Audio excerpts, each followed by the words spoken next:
정봉주의 정치쇼 3부 순서 들어가겠습니다. 자, 3부 순서가 뭐죠? 3변 시대요. 3변 시대입니다. 네. 아, 2부죠, 2부. 아, 이게 3부라 그러니까 이상했어. 어차피 3부, 2부 다 하니까. 예. 그래요? 2부 3변 시대. 자, 오늘 도사님 목소리가 잘 안 나오니까요. 3변님들이 문자 대신 읽어주셔도 돼요. 그거는, 예. 이거 우리 작가님들 얘기예요. 자, 함께 하실 분. 고구려 백성문 변호사님. 네, 안녕하세요. 백성문 변호사입니다. 예. 신라 김태현 변호사님. 예, 안녕하세요. 예. 목포 박지훈 변호사님. 목포의 박지훈입니다. 네. 박지원 홍보하는 것 같아서 좀 잘못된 것 같습니다. 그래요? 예. 이번에 발음도 약간 박지원으로 들려요. 전남도지사 나가요? 제가 그 박지원 예. 의원요. 꼭 하고 싶지 않을까 싶어요. 예. 성대모사 한번 해보세요. 못해요. 언어가 달라서 안 돼요. 읽어주세요. 이제 댓글. 네, 샵1035 샵1035. 예, 샵1035 짧은 문자 50원, 긴 문자 100원입니다.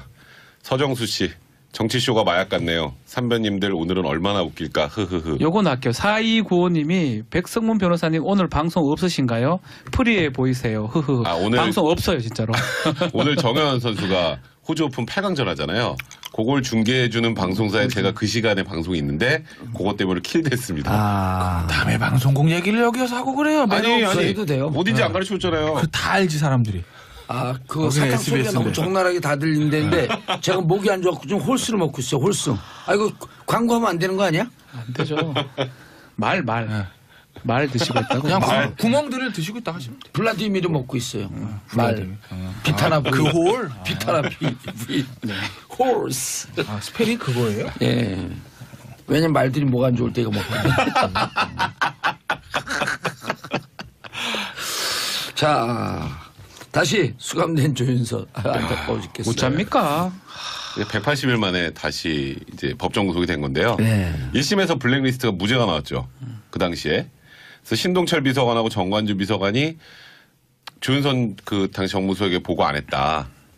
그리고 내가 보고를 했었으면은 이렇게까지 오지 않았을 텐데 이렇게 얘기를 하는 바람에 일단 1심에서 블랙리스트 부분이 무죄가 나왔는데 그리고 박준호 정무수석도 뭐 인수인계 안 했다는 취지로 얘기했잖아요. 1심에서는. 그게 또 결정적이지 않았나요? 근데 이게 항소심에서 그래서 그 유죄 판결을 봤을 때 첫 번째 그 유죄 이유 설시할 때 박준호 전 정무수석이 인수인계했다라는 내용으로 진술을 번복한 게 맨 앞에 들어가 있어요. 그리고 사실 이번 재판의 핵심은 사실 저는 박준호 정무수석이 진술을 번복한 것보다 청와대 캐비닛 문건이에요. 아하. 그래서 사실 김기춘 전 비서실장도 그렇고 조윤선 전 정무수석도 그렇고 어떻게든 이걸 증거 능력을 날려보기 위해서 굉장히 법정에서 다툼을 했었는데 캐비넷 문건에 무슨 내용이 있었는데? 뭐냐면요. 이제 그 안에 블랙리스트 관련된 모든 내용이 다 들어있는 거예요. 보고서 같은 게 들어있는 건데. 블랙리스트 백서. 네, 그러니까 예를 들어서 다이빙 벨 뭐 그러니까 예를 들어서 김태현 변호사가 어디 가서 물건 훔쳤어요. 근데 아무리 봐도 증거가 없어요. 아무리 봐도 증거가 딱 맞는 예를 들으세요. 그죠. 제가 예를 원래 잘 들잖아요. 근데 들어도 참. 김태현 변호사와 박지훈 변호사가 몰래 야 내가 사실 거기 가서 다 훔쳤거든. 그러니까 둘이 막 맞장구 치고 있는 걸 제가 몰래 도청했어요. 근데 이건 이게 도청이 아니죠. 합법적 감청. 예를 들어서 제가 도청을 했다고 한번 가정을 훌륭한 사람이니까 감청. 근데 얘를 훌륭하게 잘 들었어. 이 증거는 법정에서 못 쓰여요. 아무리 자백을 했고 아무리 이게 증거 가치가 커도 불법을 했기 때문에. 불법이니까. 그러니까 이게 무슨 의미냐면 김기춘 비서실장과 조윤선 정무수석의 변호사들이 무슨 얘기를 하냐면 이거 대통령 기록물 관리법 위반 아니냐. 이게 대통령 기록물이면 이거 무단으로 유출했으니까 이게 불법이니 이게 아무리 이 안에 블랙리스트 관련된 증거가 있어도 이건 못 써야 된다. 이렇게 주장을 했는데 재판부에서 이렇게 봤습니다. 그 복사에 나왔고요. 4번. 그 옛날에 NLL 대화록도 있었고 뭐 조홍천 그 당시에 그 문건 나온 것도 4번의 유출은 대통령 기록물 관리법 위반이 아니다 이런 판례가 있잖아요. 그러니까 이건 4번이고요. 그래서 대통령 기록물이지만 유출이 아닙니다. 그래서 이건 증거로 쓸 수 있어요라고 하면서 사실상 어제 재판이 결론이 난 거죠. 사실 저는 좀 예상은 했어요. 아마 뭐 계속 그런 얘기 했잖아요. 또 신동욱 그 총재인가 SNS에 뭐 군대 2번 가는 거라고 하는데 그 얘기는 제가 제일 먼저 한 거라고 생각이 드는데 그러니까 사실 계속 쭉 있었으면 6개월간 지금 형을 살았던 게 되는데 6개월이 빠졌거든요. 그리고 뭐 좀 우리 봉도사님 제일 잘 아시겠지만 한번 갔다가 이게 새로 들어간다는 게 상당히 좀 새로 안 들어가고 그냥 한 한복에 들어갔어요. 한복에. 한 번에 끝났잖아요. 네. 근데 일단 박준호 전 수석이 왜 그 증언을 바꿨느냐, 진술을 바꿨는데 1심에서 하고 2심에서 바뀌면 일반적으로 재판부에서는 이게 뭐야, 막 왔다 갔다 하냐 이렇게 해가지고 신빙성을 떨어뜨리는데 이번에 좀 달리 본 것 같아요. 특히 또 박준호 전 수석이 피의자로 좀 입건이 됐거든요. 화이트리스트 관련해서 그 과정에서 아마 박준호 수석이 부담을 좀 느끼고 본인이 수사에 협조하지 않으면 본인도 좀 다칠 것이라고 생각한 것 같고요. 그 과정에서 2심에 가서는 진술을 번복을 했는데 왜 그러면 지금 와서 번복했냐고 물어보니까 그때는 피고인이 조윤선 장관이 앞에 있으니까 보는 데서 했다고 얘기하기에는 조금 부담스러웠다. 그래서 그때는 그렇게 얘기했지만 진짜는 지금 2심에 말하는 거다. 그래서 법원이 봤을 때는 백선희 변호사 말했던 캐비넷 문건하고 플러스 박준호 전 수석의 진술 번복 합치면 이건 유죄의 가능성이 90% 이상이 되는 것이죠. 근데 일반이 듣기에는 그 증거가 캐비넷 문건 나온 게 증거가 더 결정적이겠지만 일반이 듣기에는 박준호죠. 박준호 수석이 말을 바꾼 게 훨씬 더 설득력이 있어요. 얼굴을 마주보고 친분이 있는데 어떻게 거기서 당신에게 이렇게 죄를 있다고 얘기할 수 있겠느냐. 인간적으로 걸려서 못했다. 근데 지금 보니 사실 이제 법리적 심판을 제대로 해야 되는 진실을 얘기한다. 이런 게 일반들이 근데 보기에는 청취자분들이 생각하시기 그럴 건데요. 저는 좀 생각이 달라요. 그러니까 사실 진술이 왔다 갔다 하면 그 청취자분들에게 반기를 드는 거예요? 아니요. 그러니까 이게 제가 이 법상식을 정확하게 알려드리는 한 사람의 박준호 수석의 진술만 번복됐다고 해서 정관주 비서관, 신동철 비서관의 진술이 계속 일관된다면 이게 뭐가 더 진짜지? 라고 할 때 굉장히 고민에 빠질 수밖에 없는데 그 고민을 캐비넷 문건이 일과 해소해 준 거예요. 아, 이게 쉽게 말해서 지금 그 박지원 변호사 말씀처럼 앞에 얼굴 보고 못했으니까 지금 말한 게 진짜요라는 말보다는 아, 이거 캐비넷 문건 보니까 뒤에 한 말이 맞네. 인 거죠. 쉽게 그렇죠. 말하면. 이제 그런 취지로 유죄가 플러스 된 나왔다고 것도 보시면 두 개가 돼요. 합쳐서 된 거죠. 아니 아주 설득력이 있어요. 오늘 그 설명이. 왜냐면 아까 예를 잘 들어갔고. 그렇죠. 예를 딱 잘 들었잖아요. 확 와닿잖아요. 딱 와닿죠 그냥. 예. 그래서 그래서 개명을 오늘 좀 좋은 걸로 해주시죠. 그전에는 TOP였었는데 이제 오늘은 양상군자. 절도 말고 다른 거로 해야죠. 뭐 뇌물 뭐 이런 거, 정치 자금 뭐 이런 거로 좀 해주죠. 정치 하고 싶으니까. 뭐 이런 거로 해야지 뭐 절도를. 뇌물이 왜 위험한 줄 알아요? 절도. 오래 살잖아요. 뇌물을. 아니 뇌에 물 차면 오래 못 살아요. 왜 무슨 오래 해서. 아니 네. 김기춘 이제. 김기춘 시장요? 예. 아니 그리고 내가 어제 방송에다가 지금 서울구치소로 갔죠. 그렇죠. 근데 서울구치소가 그 괜찮아요. 추운 날은 이게 그 심야. 저기가 더 좋을걸요? 우풍이 있어요. 우풍, 위풍. 아, 예. 어떻게 위풍 세요. 예. 위풍 세고 그다음에 자연 환기가 안 되고 그렇죠. 먼지가 많고. 동부가 좋습니다. 예. 최고입니다. 동부가. 동부. 새로 만든 데요. 새로 만든 최순실 있는 동부. 근데 그래도 심야 온돌이 돼갖고 네. 좀 덜 춥긴 한데 그래도 춥고 그래서 제가 오늘 어제 서울구치소 소장한테 이 영상 메시지, 음성 메시지를 알렸어요. 아, 조윤선 전 정무수석이 죄는 저질렀지만 인간적으로 징역을 잘 못 사니 독거 말고 홍거방에 좀 보내주대. 홍거실. 그 경제사범들 있는 범털방으로 좀 보내줘서 대화를 좀 할 수 있게 해줘라. 이 인간적인 배려를 좀 해줘라. 오. 여기다 괜찮죠. 방송에다 얘기를 했어요. 근데 이게 제대로 들어갈게 해갖고 권성동 법사위원장 한테 이제 해서 법사위원장이 부탁하면 되거든요. 그게. 그 권성동 법사위원장을 내 핸드폰에서 찾아보니까 나하고 인간관계가 없었어. 전화번호가 없더라고. 그래서 물어봤죠. 그랬더니 개인정보라고 알려줄 수가 없대. 그 권성동 위원장이 이거 방송 들으시면 서울구치소 전화, 이건 민원이 아니에요. 아니에요. 이거 배려예요, 인간적으로. 그렇죠. 서울구치소에 전화해서 독거를 못 사니 힘들게 사니 정신적으로 문제가 있단 말이에요. 그러니까 홍거방으로 좀 보내줘라. 6인 온 거죠? 아니, 6인 온 거 말고. 한 4인? 그렇죠. 4인 온 건데 범털들은 6인 홍거방에 한 4인쯤 살아요. 그렇죠. 그것도 이제 교도소장의 배려예요. 조금 이렇게 경제도 공부는 아니죠. 하여튼 얘기도 좀 하면서 외로움을 좀 달랠 수 그러니까 있는. 유명인들이라고 하잖아요. 예. 정치인, 재벌, 뭐 연예인들. 유명인들을 혼거방에 안 놓고 독거를 놓는 이유들이 안전이나 그런 것 때문에 좀 그런 부분들이 있어요. 그러면 그게 강하죠. 그리고 혼거 놓는 사람들의 아주 흉악범, 예를 들면 조두순 이런 사람들. 조두순 같은 사람 홍거방 넣으면 안에 난리가 난다며. 왜냐면 이 안에 들어가 있는 사람들도 레벨이 있다고 생각해요. 저 여자 어린애를 저렇게 한 저런 놈을 어떻게 가만 그 안에서도 큰일 나죠. 있죠. 예. 그래서 안전의 문제가 있어서 조두순 같은 홍거 두고 유명인들 같은 사람들 독거에 두는데 독거가 그런 위험이 있다고 하잖아요. 그러니까 정신적으로 흔들리는 위험들. 그러니까 이제 봉도사가 지적한 것처럼 저기 조윤선 전 장관이 왜냐면 수감생을 힘들다고 하면 홍거에 두는 것도 방법인 거죠. 그거 예를 들면 되게 굉장히 인간적인 배려. 그것도 그러니까 나름대로 봉도사님의 생각은 그거잖아요. 그냥 홍거가 아니라 소위 말하는 범털들 말들이 좀 왜냐면 범털들이 경제적 상식이 있고 또 좀 배운 사람들이 많이 들어와 좀 이렇게 있어요. 융화가 될 수 있는 그러니까 아줌마들이 복부 뭐 이런 복부. 예. 복부. 경제적으로 이렇게 예. 특혜가 아니라 배려. 아니, 이건 특혜가 아니에요. 그렇죠. 왜냐하면 힘들게 사는 게 다들 힘들게 살지만 특히 정신적으로 힘든 건 무척 그러니까 진짜 죄는 위험하니까. 미워도 사람 미워하면 안 되니까요.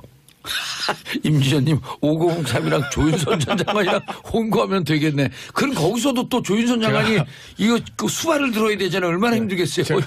저 얘기가 왜 안 나오나 했는데 저건 안 되는 게 두 사람이 지금 공범 관계잖아요. 네. 블랙리스트. 맞아. 불가능해요. 통방도 못하게 하는데. 공범 관계가 아니면은 저것도 뭐 생각해 뭘 보면 저것도 말된 소리를 하세요. 아니 안 된다고 했잖아요. 구치소 공범이니까. 장난입니까? 제가 얘기했습니까? 이 얘기 봉도사님이 꺼낸 건데 저한테 그러세요. 아니 임지연님이 어쨌든 그 공범 관계니까 저거는 안 되는 아니 진짜 거고. 힘들다 그러니까 그거는 좀 안타깝더라고. 그리고 원세훈 장관도 그렇게 원세훈 힘들다면서요. 원장도 네. 징역을 잘 못 산다고 정도는 거기도 한번 나왔다가 다시 들어가가지고 거기다가 지금 거기 4년 받았죠. 근데 지금 계속 기소돼요. 계속 추가 기소야.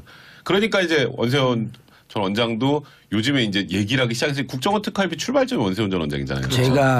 제가 서울구치소에서 만난 그 재벌 손자 사위 예. 그 사람이 이제 무슨 모 기업의 재정관리인이었었는데 그 보석으로 나왔다가 1심이 확정되면서 다시 징역으로 들어가는 날 그 집사람하고 또 우리 집사람하고 친하거든요. 막 전화해서 죽는다고 못 들어간다고 울고 그렇죠. 아주 멘탈이 강한 사람인데 무너지더라고요. 아니, 무너져요. 요건 하나 좀 읽어드려야 될 것 같은데요. 이현수 님인데요. 죄를 지었는데 배려라는 말이 좀 이상하게 들리네요, 저는. 그러니까 이게 아마 많은 국민들이 좀 미워하시잖아요. 예, 지금 미워하죠. 국정농단 전반을. 그런데 예를 들어서 구치소에서 불미스러운 일이라도 생기면 그럼 더 큰일 납니다. 이거는 말 그대로 죄는 미워하되 사람은 미워하지 말아야 된다. 그리고 수감 생활 우리가 바깥에서 하는 게 아니잖아요. 그렇죠. 구치소 안에서 그래도 구치소에서 버틸 수 있게 해줘야 되거든요. 그렇죠. 그런 의미라고 좀 이해해 주셨으면 좋겠네요. 그리고 이게 옛날에는 교도소를 관리하는 사람을 뭐라 하죠? 조선시대? 그때는 뭐라 그랬을까? 형리라고 그랬나? 총리? 뭐 있었는데 잊어먹었어요. 왜요? 옥직이라 그러면 옥직이. 옥직이. 근데 이게 제가 하는 말이 지금 배려라고 하는 게 그 사람을 잘 살펴달라고 그런 게 아니고 이게 다산 정약용의 목민심서에 나오는 얘기예요. 멀리 가는데요? 네. 목민심서까지 나왔다. 방송의 수준이 뭐. 정약용 오늘 뭐라 그러냐면 감옥은 살아있는 지옥이니 옥지기를 관리하는 그 고을의 사또를 보면 그 사람의 인격 됨됨을 알 수 있는 게 이 죄수들을 얼마나 인간적으로 살피는지 아니면 무심하게 버려두는지 그 사또의 인격 됨됨이가 나타난다. 훌륭하십니다. 예. 예, 그래서 감옥을 그때도 이미 살아있는 지옥이라 그랬어요. 교화하잖아. 교화하기 위해서. 예. 예. 자, 김기춘 전 비서실장님 이야기로 다시 돌아갑니다. 김태현 변호사님. 예. 1심에 3년이었는데 2심에 4년 됐어요? 1년이 올라갔어요. 올라갔어요. 오호. 왜 그러나 궁금하지 않습니까? 봤더니 1심에 일부 무죄가 나온 부분이 있어요. 근데 그게 이제 2심에서 항소심에 유죄로 바뀐 거죠. 그러니까 아무래도 무죄됐던 게 하나가 유죄가 되니까 형량이 올라가는 건 당연한 거 아니겠습니까? 예. 그렇죠. 뭐였냐면 이제 그 블랙리스트에 협조하지 않은 공무원들을 이제 찍어낸다고 하잖아요. 사직 강요라는 부분인데 이제 근데 1심에서 1급 공무원에 대한 그분이 무죄가 나왔다는 거죠. 그러니까 아래 하급직 공무원, 뭐 3, 4급 공무원 정도 되면 예를 들면 뭐 식무무장이 있으니까 그렇게 하면 안 되는데 1급 공무원 정도 되면 일종의 거의 정무직 아니나 비슷한 거 아니냐? 그렇죠. 그럼 1급 공무원은 언제나 대통령이든 시장을 해임할 수 있는 건데 1급 공무원 속된 말로 찍어내는 게 그게 뭐가 그건 죄가 아니다 이렇게 1심을 이렇게 봤던 거거든요. 근데 이제 항소심에서는 1급 공무원에 대한 사직 강요도 그렇지 않다라고 본 거죠. 아하. 그러니까 한 일부가 무죄가 나왔던 게 유죄로 바뀌니까 형량은 올라갈 수밖에 없죠. 그 외에 뭐 신동철 전 비서관이라든지 했던 블랙리스트 관련자들 있잖아요. 그 사람들 전부 다 1심과 동일하게 형이 유지가 됐어요. 그대로 깎아주지도 않고 올라가지도 않고. 그런데 이제 조윤선 전 장관, 김기춘 전 실장 같은 경우에는 무죄가 됐던 부분이 유죄로 바뀌니까 형량이 올라가고 그리고 조윤선 전 장관 같은 경우는 주 혐의가 유죄로 바뀌니까 법정 구속까지 된 이런 거죠. 생각 좀 들어요. 이럴 될 바에야 차라리 1심에서 그냥 인정이 돼가지고 그러면 2심에 가면 지금 1년 넘었거든요. 그럼 단기 실형으로 선고가 또 가능하다고요. 그렇죠. 그러니까 이 전략 부분인데 변호사는 그런 걸 짭니다. 이 사건 헤어나오기 어렵다고 봤을 때면 차라리 뭐 이건 좀 결과론적이긴 하지만 조윤선 전 장관이 1심에서 무죄 주장하기보다는 지금 이렇게 사실 많이 예상했잖아요. 2심에서 바뀔 가능성이 크다라고. 그랬다면 처음부터 지금 그냥 1심에서 한 2년 받고 2심에서 한 1년 6개월 받고 아니면 1년 받고 그럼 지금 나오는 상황이거든요. 근데 그런 사실 것도 좀 아쉬워요. 변호사가 무슨 예언자가 아니기 때문에 1심 당시를 생각을 해보면 캐비닛 문건도 없었어요. 그렇죠. 거기다 박준호 정무석도 아유 인수인계도 안 했어요라고 해줬어.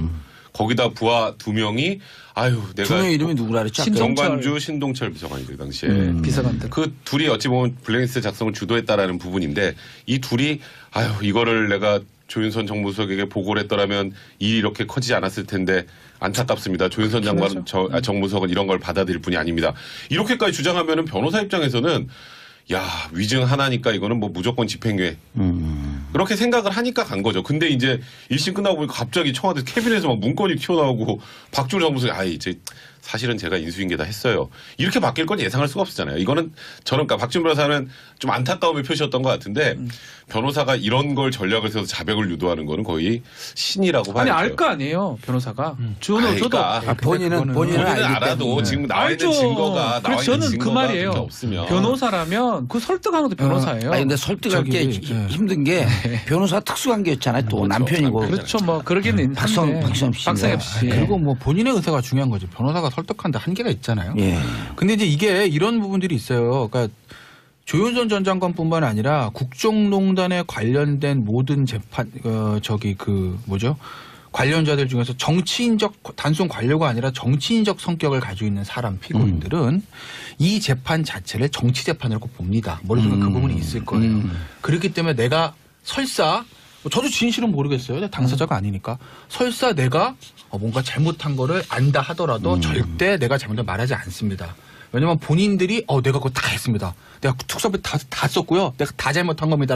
라고 하는 순간 본인은 정치재판의 피해자가라는 그걸 못하기 때문에 절대로 그렇죠. 스스로 이거를 인정하지는 않을 거예요. 그게 제가 잘했다는 얘기가 아니라 구조 자체가 그렇다는 거죠. 좀 극단적인 예를 보면 이제까지 여야를 막론하고 수많은 정치인들이 정치자금 문제를 법대에 섰거든요.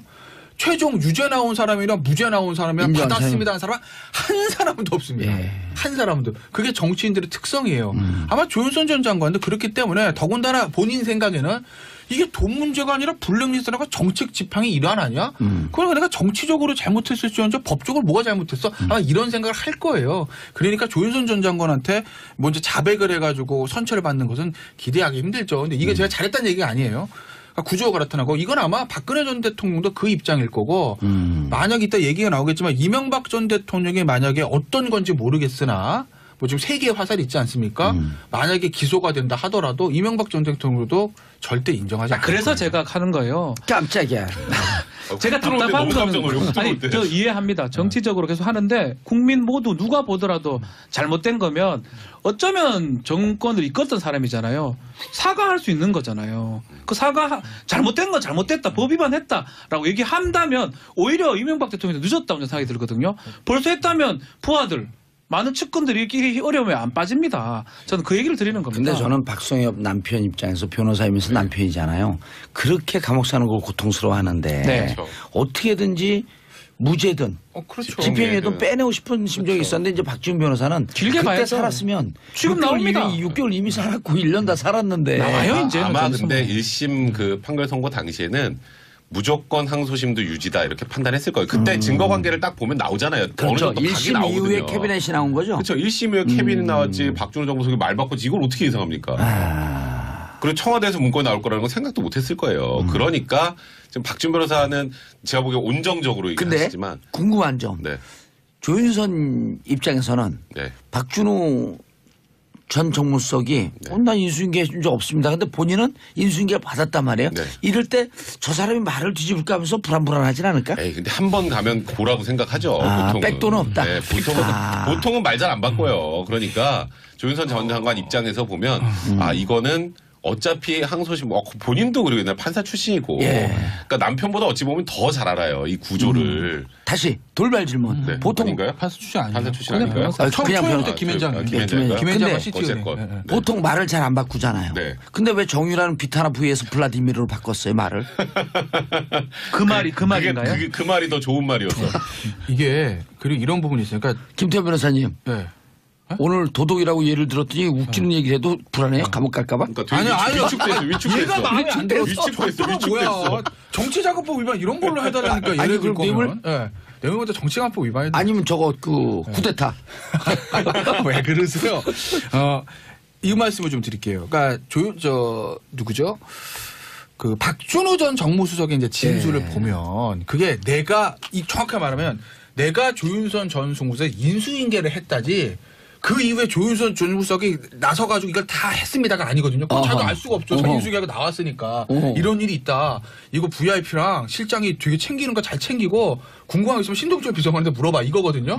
실제로 물어봤는지 아닌지 몰라요. 그러니까 박준호 전 정무수석의 내용 그 진술로서 알 수 있는 건 조 전 장관의 이런 일이 있다라는 걸 알고 있다 뿐이지 그 다음부터 지시하고 그건 모르는 거거든요. 그런데 왜 이게 유죄가 나왔을까 얘기를 보면 뭐 청와대 캠민 물건도 있지만 기본적으로 항소심 재판부가 1심 재판부에 비해서 블랙리스트란 이 범죄 자체에 대해서 좀 더 중하게 봤다라는 거죠. 이런 부분이 있어요. 근데 끝났어요. 이런 부분은 3부 해야죠. 이런 부분 그래요? 3부에. 예. 이런 부분이 있어요. 자, 이런 부분은 3부에 다시 듣겠습니다. 광고 듣고 채널 고정하소서. 광고하면 안 되는 거 아니야? 안 되죠. 말 드시고 있다고. 그냥 구멍들을 드시고 있다 하시면 돼요. 블라디미르 먹고 있어요. 말. 비타나 그 홀? 비타나 홀스. 스펠이 그거예요? 예. 왜냐면 말들이 뭐가 안 좋을 때 이거 먹거든요. 자, 다시 수감된 조윤선. 안타까워 죽겠어요. 못 잡니까? 180일 만에 다시 이제 법정 구속이 된 건데요. 네. 1심에서 블랙리스트가 무죄가 나왔죠. 그 당시에. 그래서 신동철 비서관하고 정관주 비서관이 조윤선 그 당시 정무수석에게 보고 안 했다. 그리고 내가 보고를 했었으면은 이렇게까지 오지 않았을 텐데 이렇게 얘기를 하는 바람에 일단 1심에서 블랙리스트 부분이 무죄가 나왔는데 그리고 박준호 정무수석도 뭐 인수인계 안 했다는 취지로 얘기했잖아요. 1심에서는. 그게 또 결정적이지 않았나요? 근데 이게 항소심에서 그래서 그 유죄 판결 봤을 때 첫 번째 그 유죄 이유 설시할 때 박준호 전 정무수석이 인수인계했다는 내용으로 진술 번복한 게 맨 앞에 들어가 있어요.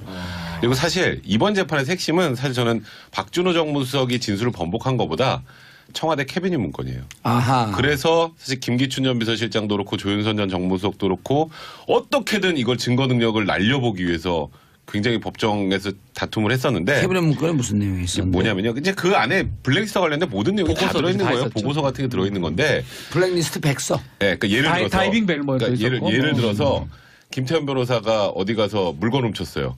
근데 아무리 봐도 증거가 없어요. 아무리 또 봐도 증거가 딱 맞는 예를 들으세요. 그죠. 제가 예를 원래 잘 들잖아요. 근데 들어도 참. 김태현 변호사와 박지훈 변호사가 몰래 야 내가 사실 거기서 다 훔쳤거든. 그러니까 둘이 막 맞장구 치고 있는 걸 제가 몰래 도청했어요. 근데 이건 이게 도청이 아니죠. 합법적 감청. 예를 들어서 제가 도청을 했다고 한번 가정. 훌륭한 사람이니까 감청. 근데 얘를 훌륭하게 잘 들었어. 이 증거는 법정에서 못 쓰여요.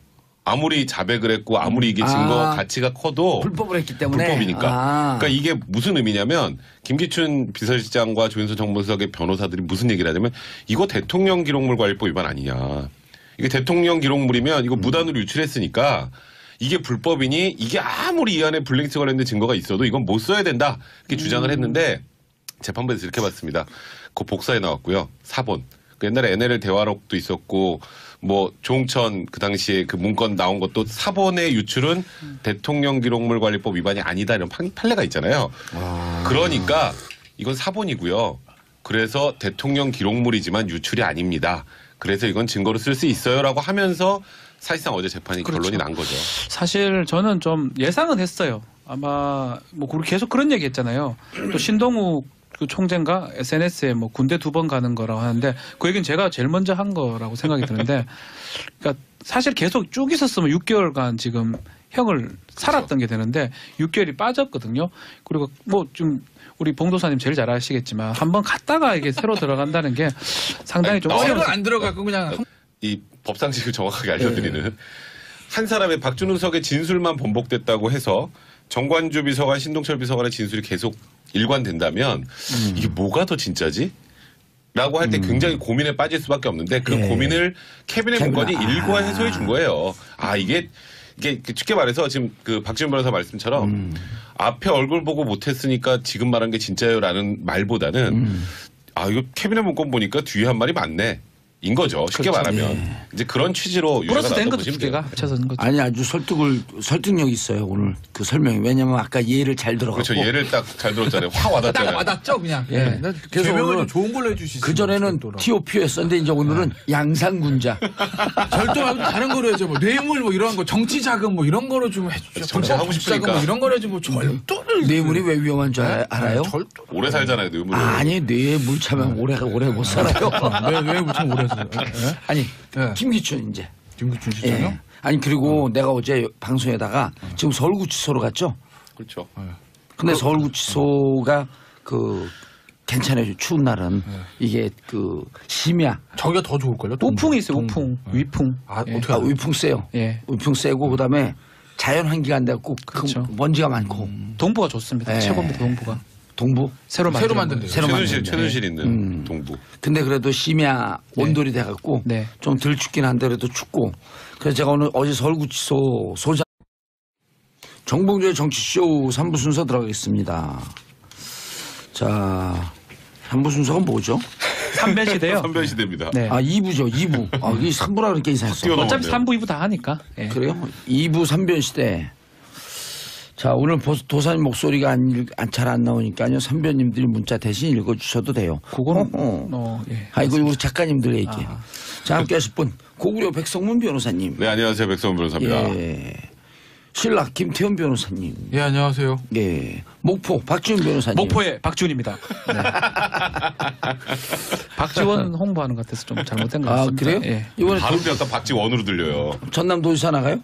제가 그 박지원 예. 의원요. 하고 싶지 않을까 싶어요. 예. 성대모사 한번 해보세요. 못해요. 언어가 달라서 안 돼요. 읽어주세요. 이제 댓글. 네, 서정수님. 샵1035. 샵 1035. 예, 샵 1035 짧은 문자 50원, 긴 문자 100원입니다.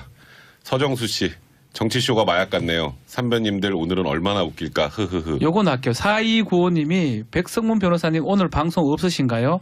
프리해 보이세요. 흐흐. 아, 오늘- 방송 없어요 진짜로. 오늘 정현 선수가 호주 오픈 8강전 하잖아요.